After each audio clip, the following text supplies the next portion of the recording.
సుందమ్మ అబ్బా భలే మాడిలా వేలే అంటావు అంత వల్ల ఆశ్చర్యం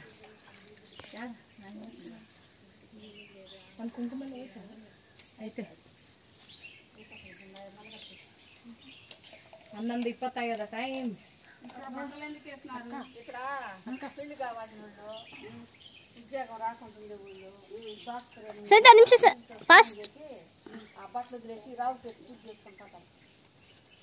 పూజ చేసినాక స్నానం చేస్తారా, చేసి స్నానం చేస్తారా, పూజ చేస్తారా, బట్టలు వేసేస్తారు.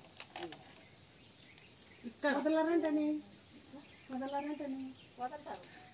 ఇక్కడ ఇక్కడ వదలచ్చు. ఇక్కడ కదా అలా నాగలక్ష్మి అంటే మకానోడలో వదులుతారు కదా అంట. నాన్న ఇక్కడ అంటే నాన్న నాగలక్ష్మి ఊళ్ళో చేసి వదలతారు. కానీ సెలవు నోళ్ళు అడుగులేస్తారు. బాగా తెలుసుకున్న వాళ్ళు ఇక్కడే వదిలేస్తారు.